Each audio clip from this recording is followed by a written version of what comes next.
Bab 66, Paviliun Zunling dan Masyarakat Naga Darah.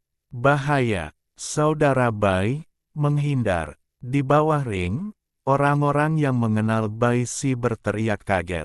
Mata Simu berkilat, tetapi ia menatap Lan Feng. Tadi, Lan Feng dan Bai Si saling berhadapan dalam sekejap. Kebanyakan orang mungkin tidak melihat apa yang terjadi dengan jelas, tetapi dengan penglihatan Simu, ia masih melihat beberapa petunjuk. Lonceng di tubuh Lan Feng jelas agak aneh, dan itu bisa membuat Bai Si tertegun di tempat. Dalam sekejap, tubuh Bai Si menggigil dan ekspresinya segera kembali normal. Meskipun ia hanya tertegun selama 2 atau 3 tarikan napas, pada saat ini, belati Lan Feng baru saja tiba di depannya, kurang dari 1 kaki jauhnya. Wajah Bai Si berubah, dan banyak pikiran melintas di benaknya.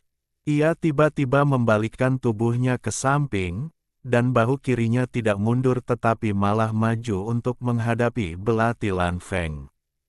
Pada saat yang sama, lengan kanannya mengeluarkan suara keras, dan cahaya dingin muncul di antara kelima jarinya. Ia tiba-tiba menebas pinggang Lan Feng, yang sebenarnya merupakan taktik kalah-kalah. Mata Lan Feng berkilat terkejut, dan diam-diam ia berteriak dalam hati, "Ini tidak baik." Namun, saat ini, ia sedang terburu-buru dan tidak bisa berhenti. Tepat ketika keduanya hampir terluka, dengan suara, "Wus," seberkas cahaya oranye melesat di udara. Bola api seukuran kepala manusia melesat keluar dari bawah ring, dengan cepat jatuh ke tanah ring di antara kedua orang itu, lalu tiba-tiba meledak. Boom! Gelombang udara yang dahsyat menerjang kedua sisi, dan Bai Si serta Lan Feng langsung terpental. Mereka masing-masing mundur beberapa langkah sebelum sempat berdiri tegak. Perubahan mendadak itu mengejutkan semua orang di sekitar ring, lalu menoleh ke arah bola api yang ditembakkan di dekat ring. Ada 2 orang yang bertarung berdampingan, mereka adalah Simu dan Xiao Ming. Saat ini, wajah Xiao Ming pucat pasi, lengannya terus menunjuk ke depan, dan masih ada sedikit api oranye kuning di ujung jarinya. "Saudara Xiao, kau," Simu juga sedikit terkejut. Xiao Ming melirik orang-orang di sekitarnya yang terkejut, menarik napas dalam-dalam, dan menurunkan lengannya. "Penyihir!" teriak seseorang di antara kerumunan, dan sesaat kemudian kerumunan di sekitarnya seperti panci berisi air mendidih, membicarakannya. Di atas ring, wajah Lan Feng juga sangat terkejut, tetapi Bai Si tidak menunjukkan ekspresi terkejut. Ia melirik Lan Feng, lalu mengalihkan pandangannya ke Xiao Ming di bawah ring.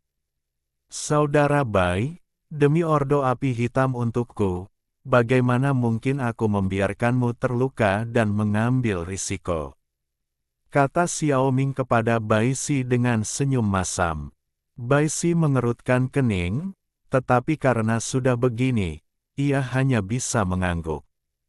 Kemudian ia berbalik menghadap Lan Feng dan berkata sambil membungkuk, "Kekuatan sihir garis keturunan Nona Lan memang kuat.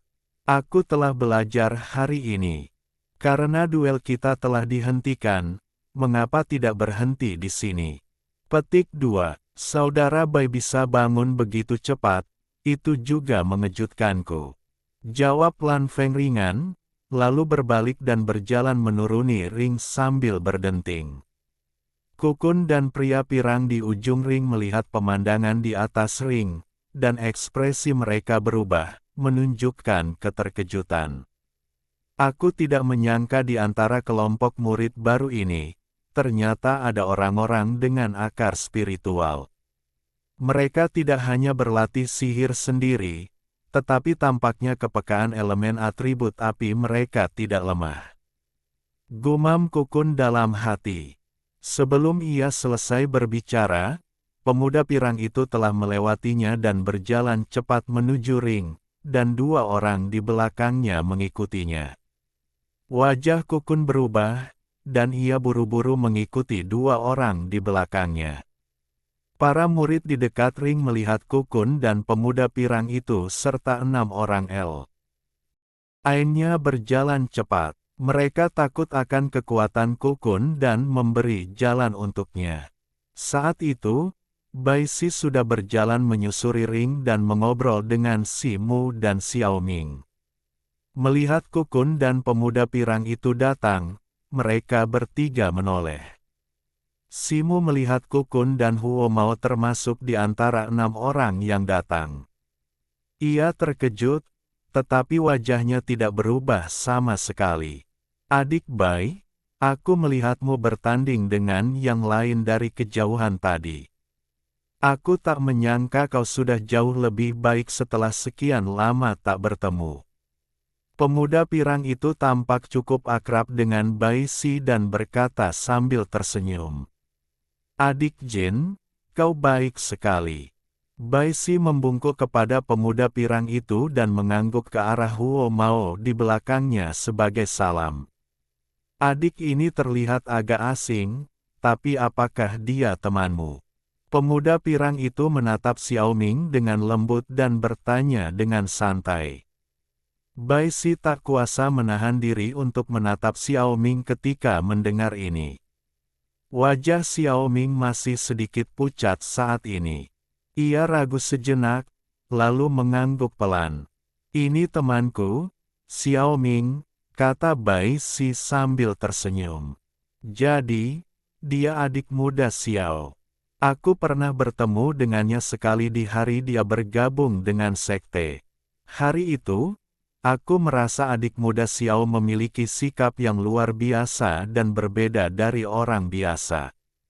Aku tak menyangka adik muda Xiao ternyata memiliki akar spiritual dan tampaknya memiliki kepekaan yang kuat terhadap elemen api.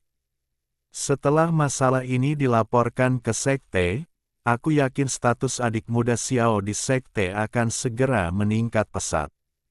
Kukun, yang tidak menyela, berkata sambil tersenyum kepada Xiao Ming. Pemuda pirang itu mengerutkan kening dan wajahnya muram. Kurasa mana adik muda Xiao sedikit terkuras saat ini. Kukun punya pil peningkat spiritual di sini, yang bisa mengisi kembali mana. Adik muda, jangan sungkan, terima saja. Sebelum Xiao Ming sempat berbicara, Kukun mengeluarkan botol giok putih yang indah dari tangannya dan menyerahkannya kepada Xiao Ming. Wajah pemuda pirang itu sedikit berubah. Pil peningkat jiwa itu sangat berharga, setidaknya puluhan ribu tael perak. Ia tak menyangka Kukun rela menghabiskan begitu banyak uang. Wajah Xiao Ming sedikit berubah, tetapi ia tidak mengulurkan tangan untuk mengambilnya. Ia melirik Bai Si di sampingnya, dan tampak ada sedikit keraguan di matanya. Haha, Blood Dragon Society memang kaya dan berkuasa. Tapi ku dengar ketika Junior Brother Xiao dan teman-temannya bergabung dengan sekte, Brotherku dengan paksa mengambil ordo api hitam dari mereka. Sepertinya Junior Brother Xiao tidak luput. Aku ingin tahu apakah itu benar. Pemuda berambut pirang itu tersenyum dan berkata dengan sedikit makna. Mendengar kata-kata pemuda berambut pirang itu, para murid di dekatnya akan teringat apa yang terjadi pada hari mereka bergabung dengan sekte. Meskipun mereka tidak berani menunjukkannya, mereka menatap Kukun dan 2 lainnya dengan sedikit enggan. Tatapan Xiao Ming juga sedikit tenggelam. Kukun melihat perubahan ekspresi Xiao Ming, mengerutkan kening dalam hatinya, dan perlahan menarik lengannya. Adik Xiao, tidak perlu menyembunyikan apapun di depan orang lain. Saya Jin Huan, dan saya dari Paviliun Zunling. Ada beberapa murid penyihir berbakat seperti Anda di Paviliun Zunling. Saya ingin tahu apakah adik Xiao bersedia bergabung dengan pavilion kami. Meskipun saya bukan seorang penyihir, saya tahu bahwa hanya dengan berkomunikasi dengan orang-orang yang seiman, kita dapat mencapai kemajuan yang lebih cepat. Pemuda berambut pirang itu berkata dengan tulus. Tentu saja, pavilion Zunling juga menerima para jenius seni bela diri seperti adik Bai. Pemuda berambut pirang itu kemudian berkata kepada Bai Si. Simu, yang berdiri di samping, menatapnya. Dalam 2 bulan terakhir, ia juga mendengar nama pavilion Zunling. Itu adalah kelompok yang kuat di antara para murid sekte setan hitam. Selain mengumpulkan banyak murid yang kuat, mereka juga merekrut beberapa murid penyihir. Mereka tidak akur dengan perkumpulan naga darah tempat Kukun berada. Bab 67, Penurunan. Adik Xiao, kita juga punya 2 rekan penyihir di klub naga darah, jadi tidak ada masalah sama sekali bagi kita untuk berkomunikasi. Dan setiap penyihir yang bergabung dengan klub kita akan menerima beberapa pil gratis setiap bulan, dan pil peningkat jiwa ini salah satunya. Melihat Xiao Ming agak tertarik, Kukun buru-buru berbicara. Adik Xiao, selain membagikan pil peningkat jiwa gratis kepada murid-murid penyihir kita setiap bulan, kita juga punya pil seperti pil peningkat jiwa. Selain itu, kita juga punya buku pengalaman kultivasi seorang penyihir tingkat spiritual, yang ditinggalkan oleh seorang senior di klub kita bertahun-tahun yang lalu. Selama kau bergabung, kau bisa meminjamnya secara gratis. Jin Huan menatap Xiao Ming dan berkata dengan bangga. Melihat pavilion Zunling dan klub naga darah berlomba-lomba mengundang Xiao Ming, para murid di sekitar arena tampak iri. Bai Si melihat pemandangan ini dan tersenyum, tidak senang karena Xiao Ming mencuri perhatian. Naskah seorang penyihir tingkat spiritual. Wajah Xiao Ming tampak gembira, dan ia menoleh ke arah Bai Si. Bai Si tidak berbicara, melainkan mengangguk pelan. Kukun diam-diam berkata buruk dalam hatinya, dan tepat saat ia hendak berbicara, suara Xiao Ming terdengar. Karena kakak senior Jin mengundangku, aku tidak akan menolak dan akan bergabung dengan pavilion Sun. Pemuda berambut pirang itu sangat gembira mendengarnya. Kakak muda Xiao telah membuat keputusan yang bijaksana. Ia pasti akan berterima kasih atas keputusannya hari ini di masa depan. Aku ingin tahu apakah kakak muda Bai tertarik bergabung dengan klub Zunling kita. Pemuda berambut pirang itu tersenyum, lalu menoleh ke arah Bai Si di sampingnya. Karena kakak muda Xiao bersedia bergabung dengan pavilion Zunling, tentu saja aku akan senang. Bai Si berkata sambil tersenyum tipis. Pemuda berambut pirang itu kembali gembira mendengarnya. Kukun berdiri di samping, wajahnya sehitam panci, tetapi saat ini di depan semua orang, ia tidak bisa marah. Ia melihat Lan Feng berdiri di tengah kerumunan dan berbisik-bisik dengan murid perempuan lainnya. Matanya bergerak, senyum muncul di wajahnya, dan ia berjalan mendekat. Nona Lan, sudah lama aku tak bertemu denganmu, tapi kekuatan sihir garis keturunanmu semakin kuat. Kukun terkekeh. Petik 2. Kakak seniorku, kau terlalu baik. Lan Feng berbalik dan berkata sambil tersenyum.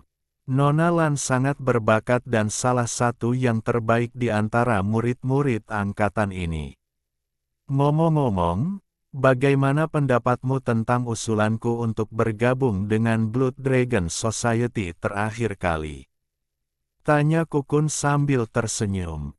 Baiklah, mata Lan Feng bergerak, tetapi ia tidak langsung setuju, seolah masih mempertimbangkannya. Nona Lan, ada sesuatu yang ingin kukatakan padamu.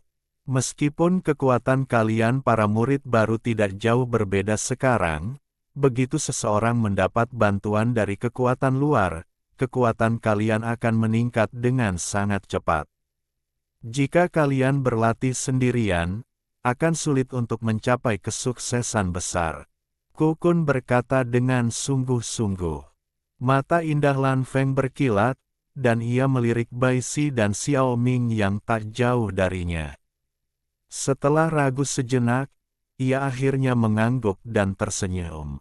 Karena kakak seniorku telah mengundangku berulang kali, akan kurang sopan jika aku tidak setuju lagi.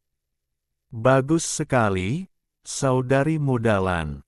Hari ini, Presiden Perkumpulan Naga Darah kebetulan ada di lembah.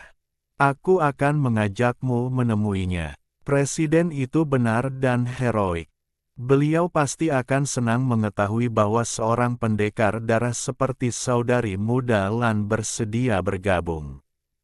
Kukun mengundang dengan wajah gembira. Lan Feng tidak ragu. Setelah mengucapkan beberapa patah kata kepada murid perempuan di sampingnya, ia berbalik dan mengikuti Kukun ke ujung lembah. Pemuda berambut pirang itu menatap kepergian Kukun, mendengus dingin, lalu berbalik untuk berbicara dengan Bai Si dan Xiao Ming dengan suara rendah. Melihat kegembiraan telah berakhir, para murid di dekat arena bubar satu demi satu. Melihat ini, Si Mu menyapa Bai Si dan yang lainnya, lalu berbalik dan hendak pergi. Tunggu sebentar, saudari muda Si. Bai Si menggerakkan matanya, menghentikan Si Mu, dan berbisik kepada pemuda berambut pirang itu. Mendengar ini, pemuda berambut pirang itu menatap Si Mu dengan mata sedikit berbinar, lalu berjalan mendekat. Kau adik junior Si Mu, kan? Dari apa yang dikatakan adik junior Bai, kekuatanmu juga luar biasa, dan kau juga seorang pejuang garis keturunan. Kau mampu menahan pukulan Kukun di hari kau bergabung. Jika kau tertarik, kau juga bisa bergabung dengan Paviliun Zunlingku, kata pemuda berambut pirang itu. Si Mu sedikit tertegun, dan berbagai pikiran terlintas di benaknya dalam sekejap.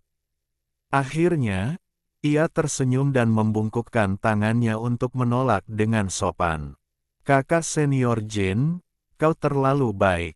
Aku memang kuat sejak kecil, dan aku telah berlatih seni bela diri luar yang keras, jadi aku lebih tahan terhadap pukulan, jadi aku hampir tidak bisa menahan pukulan kakak seniorku. Kekuatanku dangkal, aku takut akan mengecewakan kebaikan kakak senior Jin dan kakak Bai. Setelah mengatakan itu, ia kembali tersenyum meminta maaf kepada Bai Si. Jin Huan menunjukkan sedikit keterkejutan di wajahnya, tetapi ia tidak marah karena Si Mu menolaknya. Sebaliknya, ia mengangguk ringan dan berkata, setiap orang punya aspirasinya masing-masing. Jin Huan tidak akan memaksamu. Jelas, baginya, seorang pendekar darah tingkat rendah yang mungkin hanya memiliki kekuatan untuk memperkuat tubuh fisiknya tidak sepadan dengan undangannya yang berulang-ulang. Bai Si melihat Si Mu menolak undangan itu, mendesah dalam hati, berbalik tanpa berkata apa-apa lagi, dan bergabung dalam percakapan Jin Huan dan yang lainnya. Si Mu memandang Bai Si, Xiao Ming, dan yang lainnya yang sedang mengobrol dengan antusias, dan merasakan emosi yang campur aduk di hatinya. Ia berbalik dan berjalan ke arah asalnya. Namun, sebelum ia melangkah jauh, sebuah suara datang dari belakang. Haha, saudara Si, tunggu sebentar. Si Mu berbalik dan melihat seorang pemuda berwajah kasar berjalan ke arahnya. Itu adalah Huo Mao. Saudara Huo, aku tidak menyangka kau anggota Paviliun Zunling. Aku tidak tahu sebelumnya, kata Simu sambil tersenyum. Ia masih memiliki kesan yang baik tentang Huo Mao, yang suka minum dan murah hati. Dia hanya seorang pelari di paviliun Zunling, bukan apa-apa. Huo Mao melambaikan tangannya, dan berkata begitu. Simu terkejut ketika mendengar ini. Sebelum sempat menjawab, Huo Mao menghela napas, menoleh, dan berkata dengan suara rendah. Saudara si baru saja bergabung dengan sekte ini. Sebenarnya, baik paviliun Zunling maupun perkumpulan naga darah, mereka semua menjunjung tinggi semangat sekte ini, dan kekuatan adalah yang tertinggi. Tanpa kekuatan luar biasa, jika kau bergabung dengan mereka dengan gegabah, kau tidak hanya akan mendapatkan keuntungan terbatas, tetapi juga akan dikucilkan dan diintimidasi, dan kau harus menerima panggilan untuk berpartisipasi dalam pertempuran jika diperlukan. Lebih baik tidak bergabung dengan geng manapun agar bebas dan bahagia. Saudara si baru saja menolak bergabung dengan paviliun Zunling, dan itu memang benar. Petik 2. Terima kasih atas saranmu, saudara senior Huo. Simu mengangguk pelan dan berkata dengan lembut. Ia baru saja menolak ajakan Jin Huan, di satu sisi karena harga diri dan keengganan untuk bergantung pada orang lain, dan di sisi lain karena pertimbangan ini. Lagi pula, karena kekuatan garis keturunannya, kecepatan kultivasinya terbatas. Jika ia menghabiskan energinya untuk pertempuran geng, kultivasinya sendiri akan sangat terpengaruh. Saudara Huo, saya ada urusan lain, jadi saya pamit. Dulu, kalau ada waktu luang, saya mau minum-minum dengan Anda. Simu melihat ke arah alun-alun batu biru dan berkata begitu. Haha, sepertinya saudara si pergi ke sana untuk membeli pil lagi. Tepat sekali. Saya juga ingin ke sana, ayo kita pergi bersama. Huo Mao tertawa dan berkata. Keduanya berjalan berdampingan menuju alun-alun batu biru, mengobrol santai. Saudara si, saya belum tanya asalmu dari mana. Uang yang dibutuhkan untuk berlatih Prajna Tianxiang Gong tidak sedikit. Apakah Anda berasal dari keluarga besar? Tanya Huo Mao penasaran. Bab 68, Istana Guangyuan. Simu tersenyum getir mendengar ini. Ia menghabiskan 2 bulan dengan bantuan pil senilai puluhan ribu tael untuk mengolah tingkat pertama Tianxiang Gong. Ia jauh lebih lambat daripada Bai Xi, Lan Feng, dan yang lainnya. Ia berada di bawah tekanan besar sekarang. Uang yang ia dapatkan dari Bibi Zhen dan Jin Wuye sebelumnya tidak banyak tersisa. Berdasarkan situasi sebelumnya, jika ia ingin mengolah tingkat kedua Tianxiang Gong, ia akan membutuhkan lebih banyak pil. Terlebih lagi, ia sudah menanyakannya. Meskipun roh jahat yang dibutuhkan untuk mengolah seni kelahiran kembali kera iblis kekuatan besar juga dijual di sekte, harganya jauh lebih tinggi daripada pil penempat tulang. Saya bukan keturunan keluarga besar. Hanya saja saya memiliki beberapa kesempatan untuk bergabung dengan sekte iblis hitam. Lagi pula, Si telah menghabiskan hampir semua perak untuk saya. Saya bertemu saudara Huo hari ini dan ingin bertanya kepadanya apakah ada tempat lain untuk mendapatkan perak di sekte selain kompetisi besar dan kecil. Simu tersenyum getir terlebih dahulu, lalu bertanya dengan pikiran. Huo Mao menatap Simu dengan heran, seolah tak percaya. Lagi pula, memilih teknik yang menghabiskan banyak sumber daya bukanlah hal yang mudah bagi seseorang tanpa latar belakang keluarga yang kuat. Jika saudara Si ingin menghasilkan uang, dia bisa pergi ke Aula Guangyuan di antara puncak nomor 12 dan puncak No. 13. Ada beberapa tugas yang diberikan oleh sekte, yang bisa diterima oleh murid biasa maupun murid rendahan. Di antaranya, ada beberapa tugas yang tidak bisa diselesaikan oleh para pelayan dan murid rendahan, yang hanya cocok untuk murid biasa seperti saudara Si yang baru saja bergabung dengan sekte ini. Huo Mao berkata setelah ragu sejenak. Benarkah ada tempat seperti itu di sekte ini? Simu sangat gembira mendengarnya. Saudara Si seharusnya berlatih keras secara tertutup akhir-akhir ini. Kalian murid baru seharusnya tahu tentang hal semacam ini.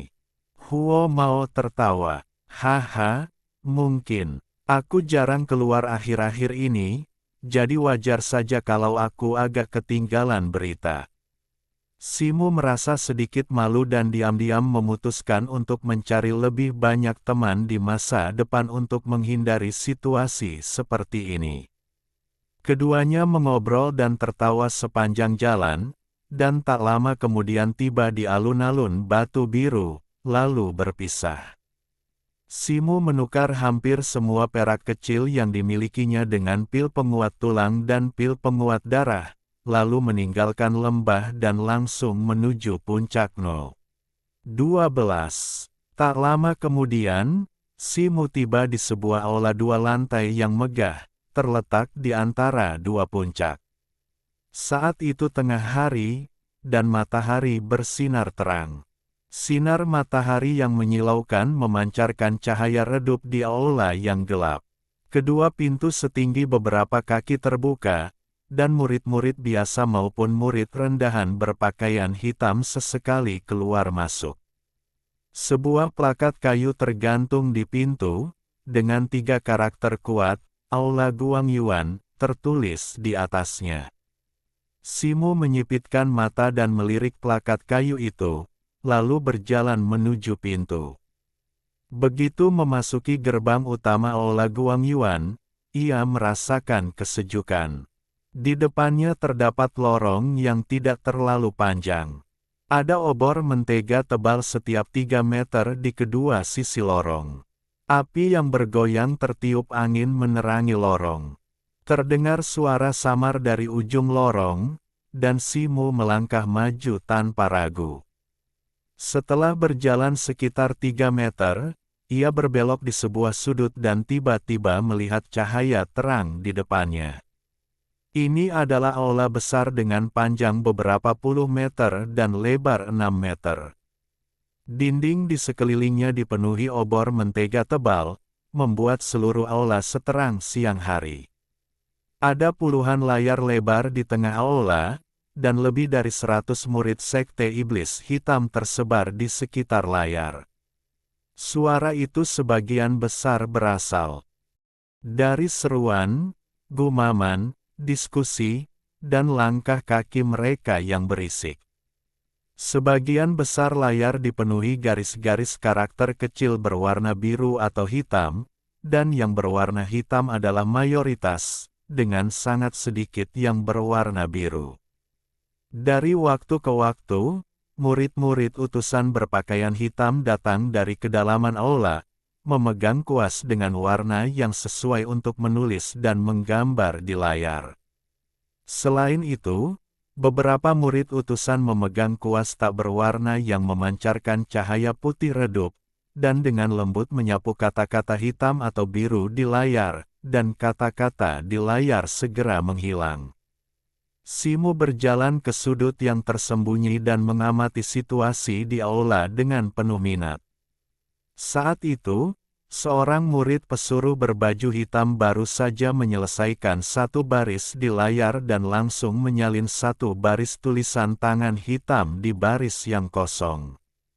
Begitu ia selesai menulis, 3 atau 4 murid kelas C berkumpul di sekitarnya, dan salah satu dari mereka bahkan membacanya keras-keras sambil menggelengkan kepala. Alhasil, tepat saat murid pesuruh berbaju hitam itu menyimpan kuas dan kertasnya, seorang murid kelas C dengan tanda lahir di pipi kirinya sudah bersemangat untuk berbicara dengannya. Kemudian, Murid pesuruh berbaju hitam itu mengangguk, mengeluarkan sebuah token hitam dari dadanya, dan menyerahkannya kepada murid kelas C dengan tanda lahir di pipi kirinya. Setelah menyimpan token itu, pria itu segera berbalik dan pergi dengan ekspresi gembira di wajahnya. Sementara murid pesuruh sebelumnya mengeluarkan sebuah segel merah kecil dan dengan lembut mencetaknya di atas huruf hitam di layar tadi. Sebuah tanda cinabar merah terang berbentuk seperti api muncul di huruf hitam tersebut. Simu kemudian menemukan banyak tanda cinabar pada huruf hitam, tetapi sangat sedikit pada huruf biru. Namun, jarang sekali terdapat lebih dari 2 tanda cinabar pada satu baris tulisan tangan secara bersamaan. Ketika Simu melihat ini, secercah pemahaman melintas di matanya. Ia melangkah menuju layar terdekat, dan baris pertama tulisan tangan hitam langsung menarik perhatiannya. Mencari 3 rumput roh angin yang berusia lebih dari 30 tahun, harganya 3.000 tael perak, dan batas waktunya 3 bulan.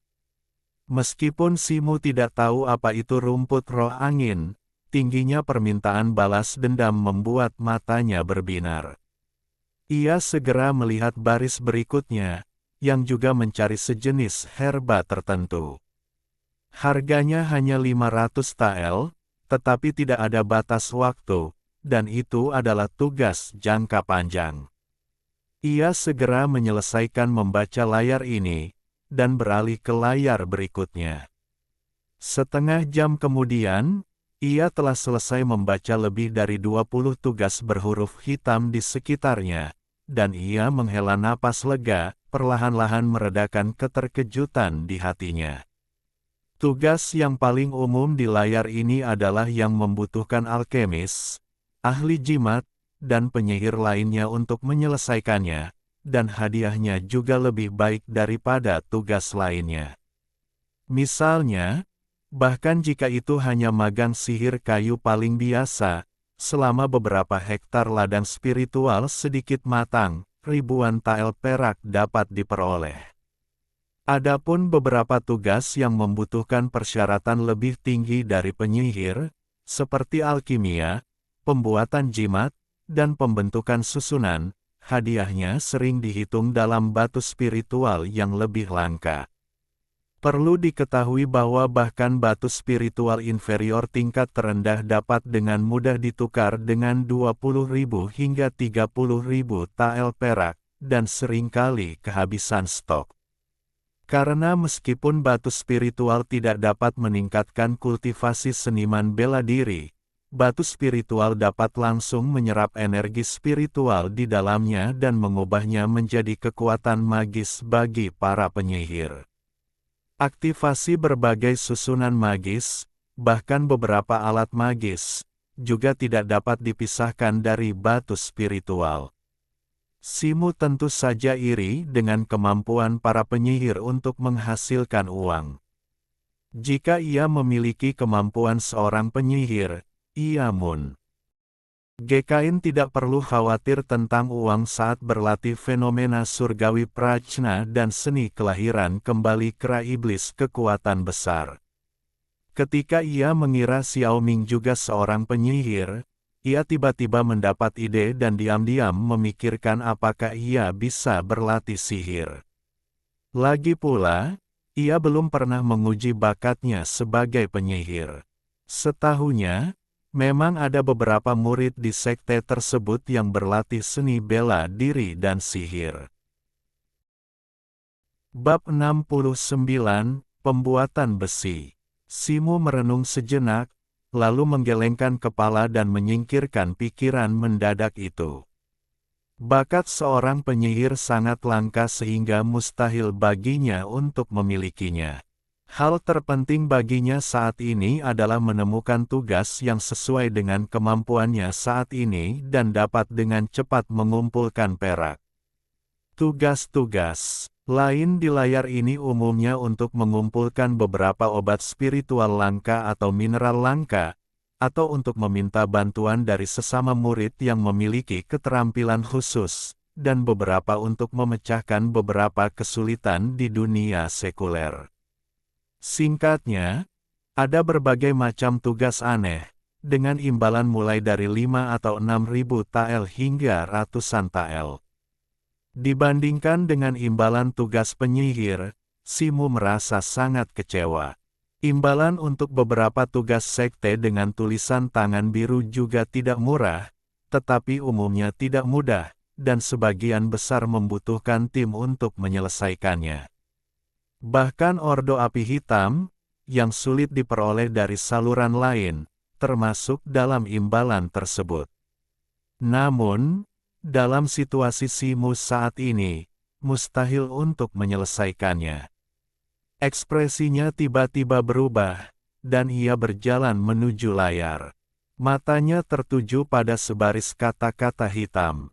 Merekrut prajurit pasca Natal yang kuat untuk menempa 200 keping besi halus, setiap keping bernilai 90 tael. Sebelum Simu berlatih keterampilan pasca Natal, ia sudah memiliki kekuatan 1000 pon. Kini setelah menguasai tingkat pertama Prajna Celestial Ki, kekuatannya tidak hanya meningkat 300 hingga 400 pon, tetapi jika ia mengerahkan Celestial Ki dalam tubuhnya untuk membantu, kekuatannya pun bisa berlipat ganda. Tugas ini tentu saja bukan masalah baginya, dan imbalannya pun tidak sedikit. Meskipun terdapat beberapa tanda cinabar merah menyala di atasnya, seharusnya orang lain telah mengerjakan tugas ini pada saat yang sama, tetapi tugas ini tidak membatasi jumlah orang. Simu melambaikan tangan ke arah meja di bagian dalam aula, dan seorang murid pesuruh berbaju hitam berjalan cepat. Sesaat kemudian, Simu memandangi lempengan besi hitam di tangannya, dengan ukiran api di belakangnya dan 73 di depannya. Ia tersenyum tipis dan melangkah keluar. Matahari siang yang terik menyelimuti seluruh lembah. Api di bengkel pandai besi Zhao berkobar, membuat suhu di dalam bengkel menjadi sangat tinggi. 3 pemuda yang sangat kuat duduk telanjang di pintu, menikmati udara sejuk sambil beristirahat. Saudara Lin, sepertinya kita tidak akan kesulitan menempa 100 keping besi halus hari ini, kata salah satu pemuda yang pendek dan kuat dengan wajah gembira. Benar, jika kita menempa 50 keping besi halus lagi di sore hari, kita akan mendapatkan 9.000 tael perak. Totalnya, setiap orang bisa mendapatkan sekitar 3.000 tael. Seorang pemuda dengan tahi lalat hitam seukuran kacang kedelai di sudut mulutnya melihat kembali ke 50 keping besi halus yang telah ditempa, dan wajahnya juga penuh senyum. Hadiah 3.000 tael tidak ada apa-apanya dibandingkan dengan tugas-tugas yang menghabiskan puluhan ribu tael, tetapi tugas-tugas itu tidak dapat diselesaikan dalam 1 hari, 10 hari, setengah bulan, atau bahkan lebih lama, sehingga hadiah 3.000 tael sehari sudah sangat luar biasa. Uang ini bukan sesuatu yang bisa didapatkan semua orang. Kami bertiga berbakat atau telah menggunakan ramuan khusus untuk memperbaiki tubuh kami sejak kecil. Kekuatan kami tidak sebanding dengan orang biasa. Seorang anak laki-laki berkulit gelap menggosok lengannya yang sakit dan berkata dengan bangga. Ini terlalu sulit. Kurasa kita harus beristirahat setidaknya 3 atau 4 hari setelah kita selesai menempa 200 keping besi halus ini besok. Kata-kata anak laki-laki berkulit gelap itu langsung beresonansi dengan 2 lainnya. Mereka juga merasa pegal di sekujur tubuh. Menempa besi halus adalah pekerjaan yang sangat berat. Suhu di bengkel pandai besi sangat tinggi, dan setiap keping besi halus membutuhkan hampir 300 pukulan dengan palu raksasa seberat 200 pon untuk menyelesaikannya. Ketiganya berkeringat deras setiap kali menempa sebuah karya, dan harus beristirahat sejenak sebelum bisa menempa karya berikutnya. Ketiga pemuda ini adalah murid kelas C yang baru direkrut Sekte Iblis Hitam tahun ini. Mereka bertiga berlatih teknik penguatan fisik, jadi hubungan mereka baik di hari kerja. Hari ini, mereka bertiga mengerjakan tugas ini bersama-sama di pagi hari dan bergegas ke sini sesegera mungkin. Sepertinya ada orang lain yang mengerjakannya. Tiba-tiba, pemuda berkulit gelap itu mengerutkan kening dan berbisik. Dua pemuda lainnya segera menoleh dan mengikuti pandangannya, hanya untuk melihat pemilik toko pandai besi Zhao Ping, yang tersenyum dan memimpin seorang murid kelas C yang tinggi menuju toko.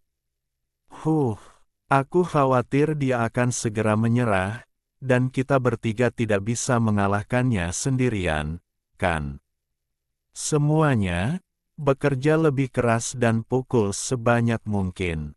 Pemuda dengan tahi lalat hitam seukuran kacang kedelai di sudut mulutnya mendengus dingin. Setelah mengatakan itu, dia berdiri dan berjalan masuk ke toko pandai besi. Dua pemuda lainnya juga berdiri dan mengikutinya.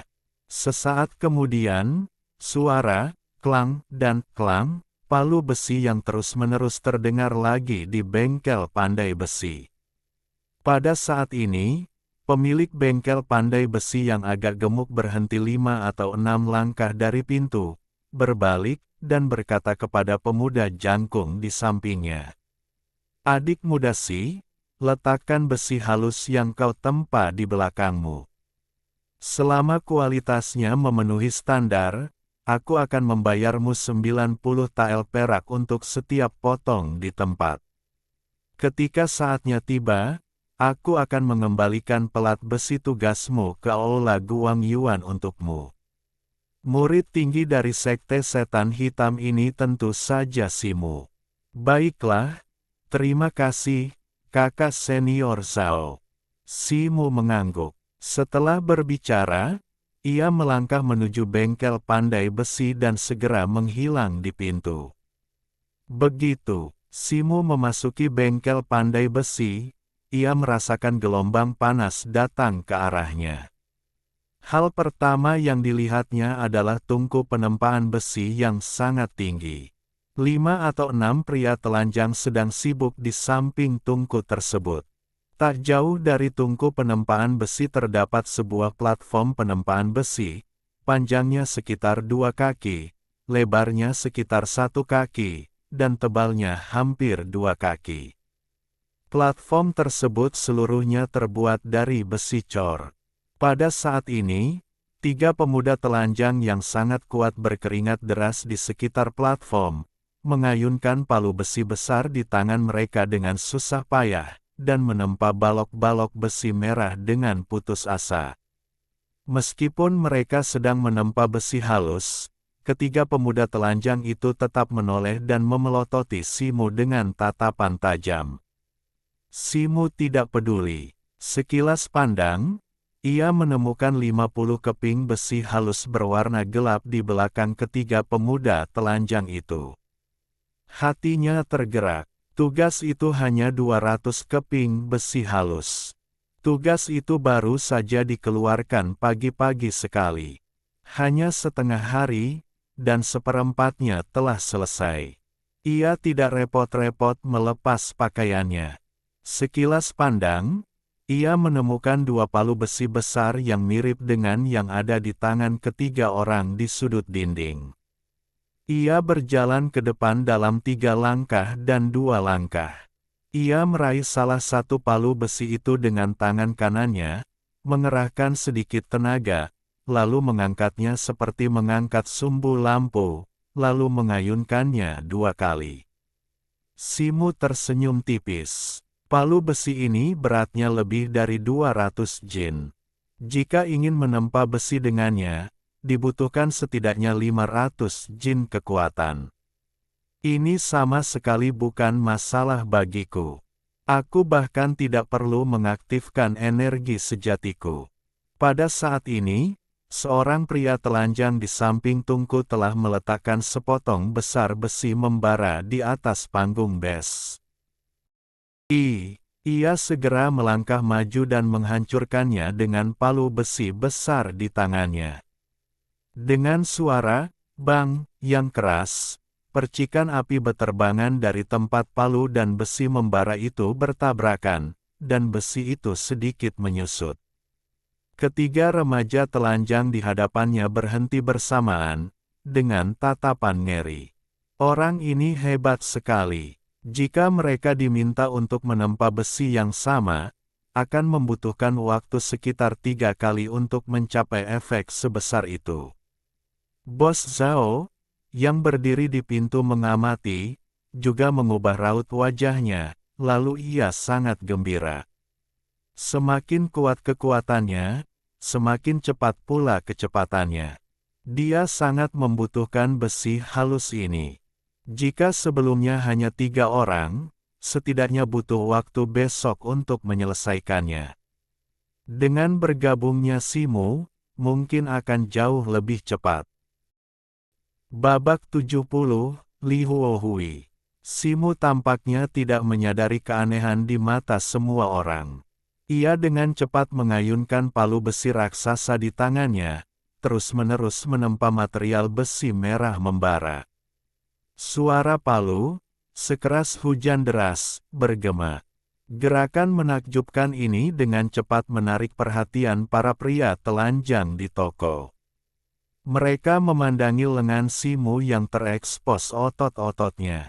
Ia tidak menggunakan energi sejati, tetapi ia mengayunkan palu besi seberat 200 kg itu seolah-olah itu adalah beban. Mereka tak bisa menahan napas. Setelah sekitar 100 kali, material besi di bawah palu Simu menyusut menjadi 1/10 setelah kotorannya di palu keluar sedikit demi sedikit. Warna merahnya perlahan memudar, memperlihatkan warna gelap setelah diremas dengan kuat. Seorang pria telanjang di samping Tungku menelan ludahnya, melangkah maju dengan tatapan kagum dan menghentikan Simu, lalu meletakkan besi tempah halus itu di belakangnya dengan tang besar. Simu melambaikan tangan kepada seorang pria besar di samping Tungku. Pria besar yang ragu-ragu itu segera menjepit sepotong besi merah membara lainnya, dan mengayunkan palu lagi untuk menempanya. Ketiga pemuda telanjang itu melihat Simu telah menempa sepotong besi halus begitu cepat, dan mereka saling berpandangan, dengan sedikit kegelisahan di wajah mereka. Pemilik toko di luar pintu terkejut melihat ini, tetapi senyumnya semakin lebar, dan ia sangat puas dengan kecepatan Simu. Ketika Simu menempa 4 potong besi halus berturut-turut dan siap untuk menempa potongan besi halus kelima tanpa tanda-tanda kelelahan, ketiga pemuda telanjang itu sudah berkeringat seperti bubur. Mereka baru saja menghabiskan banyak tenaga untuk menempa sepotong besi halus.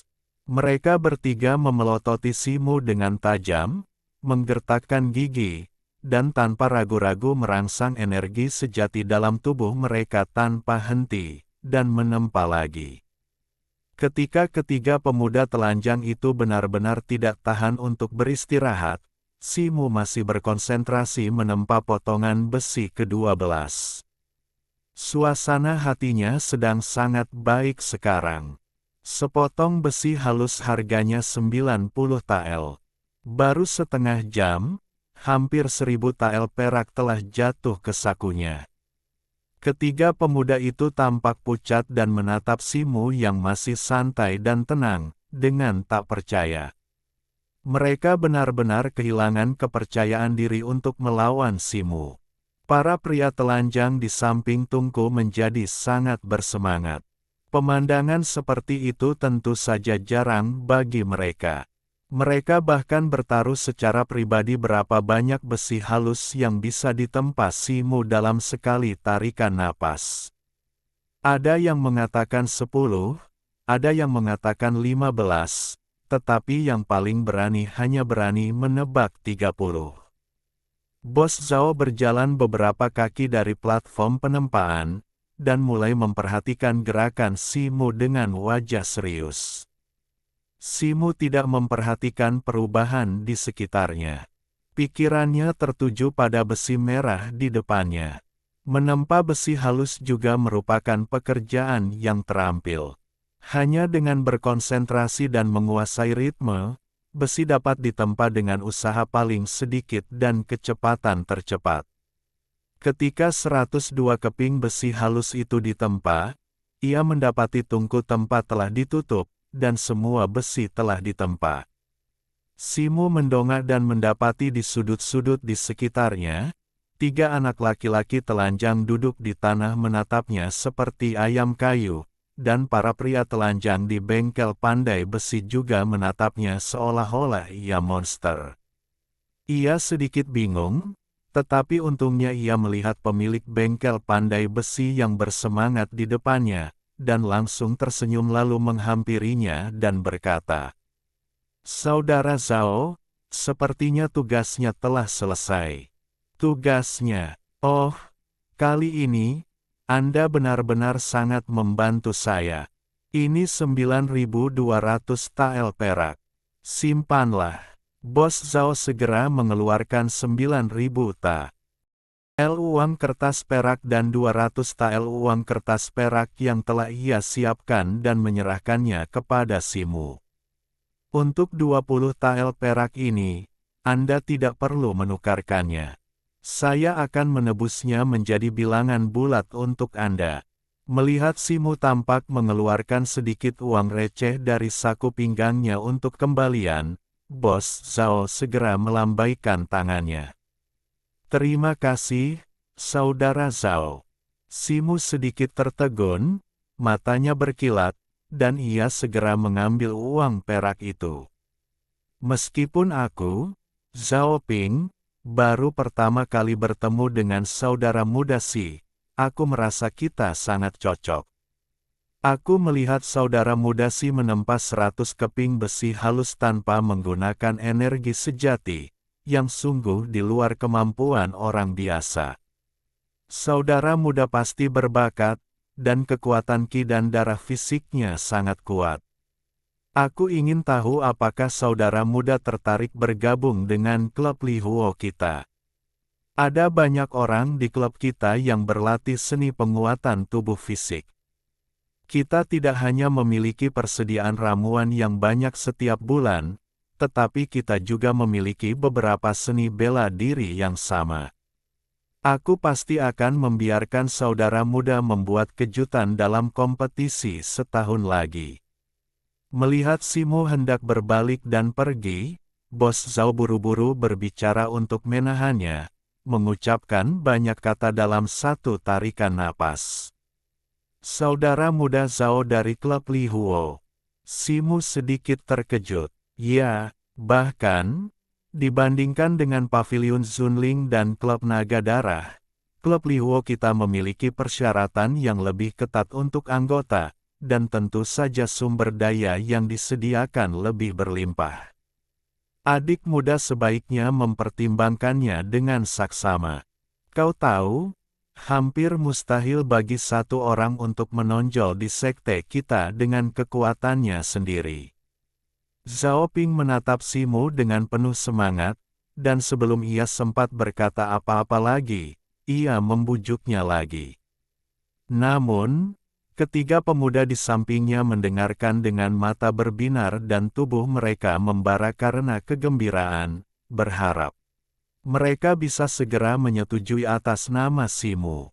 Perkumpulan Li Huo adalah kekuatan yang didambakan oleh para murid yang berlatih teknik penguatan fisik ini.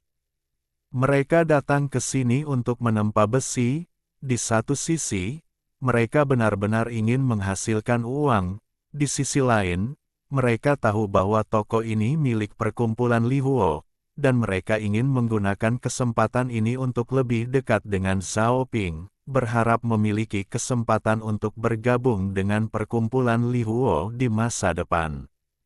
Simu tidak langsung setuju seperti yang diharapkan ketiganya, dan sedikit keraguan terpancar di wajahnya. Dua hal tentang seni bela diri yang dipelajari dan kompetisi besar tahun ini benar-benar tepat sasaran. Karena ia memilih dua jenis teknik, ia selalu ingin menemukan seni bela diri yang dipelajari untuk meningkatkan kekuatannya.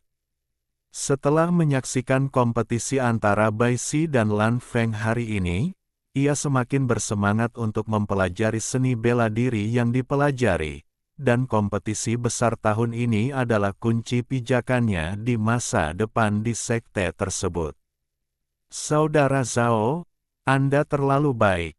Saya hanya berwajah tebal dan telah berlatih teknik yang dapat memperkuat tubuh saya, jadi saya sedikit lebih kuat daripada orang lain. Saya tidak cukup kuat, dan saya takut akan mengecewakan kebaikan Saudara Zhao. Setelah hening sejenak, Simu akhirnya tersenyum meminta maaf dan menolak. Meskipun Simu sangat tergoda, ia tahu bahwa tidak ada makan siang gratis di dunia ini. Saran Huo Mao juga membuatnya sangat takut bergabung dengan kekuatan tertentu di sekte tersebut. Setelah mempertimbangkannya, ia akhirnya memilih untuk menolak. Ketiga remaja itu mendengar jawaban Simu dan menatapnya dengan tak percaya, seolah-olah mereka sedang melihat orang bodoh.